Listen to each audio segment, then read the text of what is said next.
कुछ कहानियाँ किसी एक इंसान की नहीं होती, वे पूरे समय की कहानी होती है, पूरे समाज की, पूरे ज़मीर की।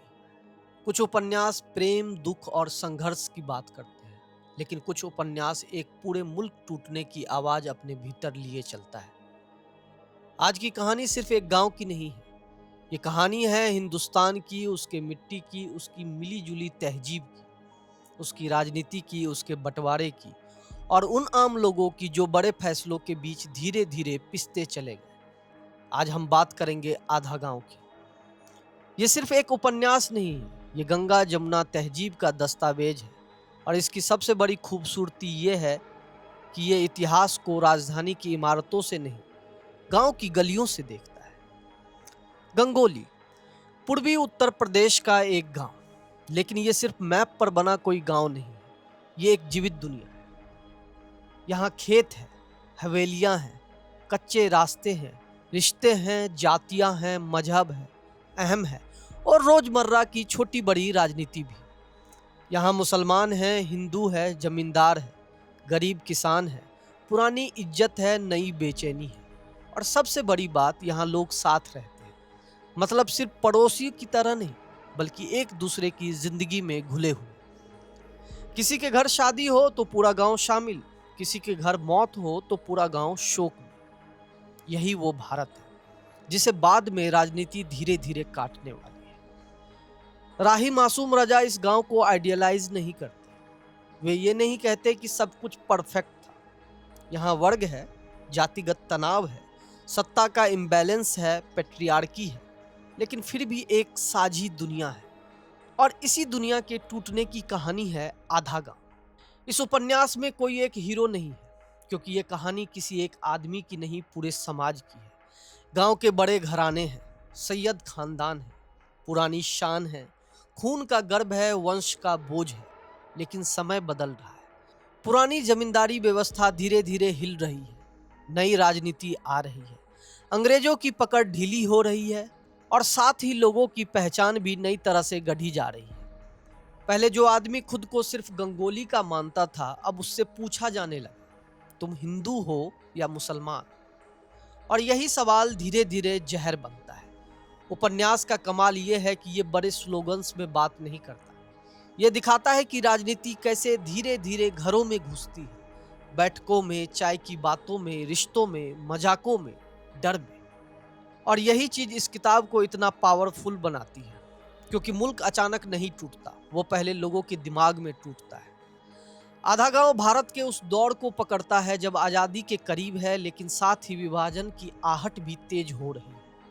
और सबसे दिलचस्प बात यह है कि गांव के बहुत से लोगों के लिए दिल्ली, लाहौर, कांग्रेस, मुस्लिम लीग, ये सब बहुत दूर की चीजें हैं। उनके लिए असली सवाल ये है, खेत किसके पास रहेंगे, इज्जत किसकी बचेगी, रोजगार कैसे चलेगा और अगर मुल्क बट गया तो हम कहाँ जाएंगे? क्योंकि गांव के लोग अखबार की राजनीति से कम मिट्टी की राजनीति से जुड़े होते हैं। उनकी पहचान आइडियोलॉजी से कम जमीन, बोली, खानदान और पड़ोस से बनती है। और यही उपन्यास एक बहुत बड़ी सच्चाई सामने रखता है। बंटवारा सिर्फ नक्शे का नहीं था, वो यादों, रिश्तों और भरोसे का भी था। सोचिए, अगर आपके दादा की कब्र उसी गांव में हो, अगर आपकी माँ का मायका उसी मिट्टी में हो, अगर आपका बचपन उसी तालाब, उसी मस्जिद, उसी मंदिर, उसी मेले में बीता हो, तो फिर कोई आपसे कहे अब तुम्हारा देश अलग है, क्या इतना आसान है? यही आधा गांव का दर्द है। ये हमें बताता है, राष्ट्र की बड़ी राजनीति जब नीचे उतरती है तो सबसे पहले आम इंसान की आत्मा घायल होती है। इस उपन्यास की सबसे बड़ी ताकत यह है कि यह धर्म को नारे की तरह नहीं, जीवन की तरह दिखाता है। यहाँ नमाज भी है, मुहर्रम भी है, हिंदू पर्व भी है, गांव की साझी रीतें भी है। यानी धर्म सिर्फ पहचान नहीं, रोजमर्रा की रिदम है। लेकिन जब राजनीति धर्म को हथियार बनाती है तो वो चीज जो सबसे पहले जीवन का हिस्सा थी, अब संदेह का कारण बन जाती है। जो आदमी पहले आपके साथ बैठकर हंसता था, अब उसी के बारे में आपको कहा जाता है वो तुमसे अलग है। और यही जहर धीरे धीरे सदियों की साझी संस्कृति को खा जाता है।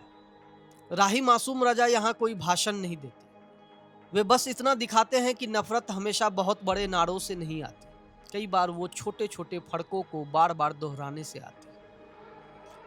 और जब वो एक बार दिल में घर कर ले तो फिर गांव वहीं रहते हुए भी वो नहीं रहता। अब सबसे जरूरी सवाल, इस उपन्यास का नाम आधा गांव क्यों है? क्योंकि ये सिर्फ भौगोलिक बंटवारे की बात नहीं कर रहा, ये उस टूटन की बात कर रहा है जहां कुछ भी पूरा नहीं बचता। गांव आधा हो जाता है, रिश्ते आधे हो जाते हैं, भरोसा आधा हो जाता है, पहचान आधी हो जाती है और इंसान भी धीरे धीरे आधा रह जाता है। क्योंकि जब समाज टूटता है तो कोई भी पूरा नहीं बचता, ना हिंदू, ना मुसलमान, ना जमींदार, ना किसान, सब किसी ना किसी तरह कुछ खो देते हैं। और यही इस शीर्षक की गहराई है। बंटवारा कभी सिर्फ दूसरों को नहीं तोड़ता, वो आपको भी आधा कर देता है। हम अक्सर सोचते हैं कि इतिहास में विनर्स और लूजर्स होते हैं, लेकिन आधा गांव कहता है नहीं, कई ऐतिहासिक हादसों में असल में सब हारते हैं, बस कुछ लोग देर से समझते हैं। अगर आधा गांव को महान बनाती तो सिर्फ इसकी कहानी नहीं, इसकी भाषा भी है। राही मासूम रजा की भाषा किताबी, साफ सुथरी, पॉलिश्ड हिंदी नहीं है। ये मिट्टी से निकली हुई भाषा है जिसमें उर्दू है, हिंदी है, पूर्वांचल की बोली है, लहजा है, तंज है, हंसी है, गाली है और सबसे बढ़कर जिंदगी है। यही वजह है कि इस उपन्यास को पढ़ते हुए ऐसा नहीं लगता कि आप इतिहास पढ़ रहे हैं। ऐसा लगता है कि आप किसी चौपाल पर बैठे हैं और गांव खुद आपको अपनी कहानी सुना रहा है। और शायद यही असली साहित्य है, जब भाषा सिर्फ मीडियम ना रह जाए बल्कि खुद एक जीवित पात्र बन जाए। आधा गांव सिर्फ अतीत की किताब नहीं है, ये बहुत हद तक आज की भी किताब है। लेकिन क्यों? क्योंकि आज भी पहचान की राजनीति जिंदा है, आज भी लोगों को हम और वे में बांटा जाता है, आज भी इतिहास को भावनाओं के हथियार की तरह इस्तेमाल किया जाता है और आज भी सबसे बड़ा नुकसान उसी आम इंसान का होता है जो बस शांति से जीना चाहता है। ये उपन्यास हमें वार्निंग देता है, जब राजनीति इंसान से बड़ी हो जाती है तो इंसान सबसे पहले छोटा होता है। और यही वजह है कि आधा गांव सिर्फ पढ़ने की चीज नहीं, समझने की चीज है। यह हमें याद दिलाता है मुल्क सिर्फ सीमाओं से नहीं बनता, मुल्क बनता है साझी यादों से, साझी दुखों से, साझी भाषा से और उस भरोसे से कि हमारा पड़ोसी हमारा दुश्मन नहीं है। यह उपन्यास पूछता है, क्या हम सच में एक दूसरे को जानते हैं या सिर्फ लेवल्स में बांट कर देखते हैं? क्या मिट्टी, भाषा, रिश्ते और साझा जीवन किसी आइडियोलॉजी से छोटे हैं? और अगर एक गांव आधा हो जाए तो क्या देश पूरा रह सकता है? आधा गांव हमें यह सिखाता है कि इंसान की सबसे बड़ी पहचान उसका धर्म नहीं, उसकी इंसानियत और उसकी मिट्टी भी होती है।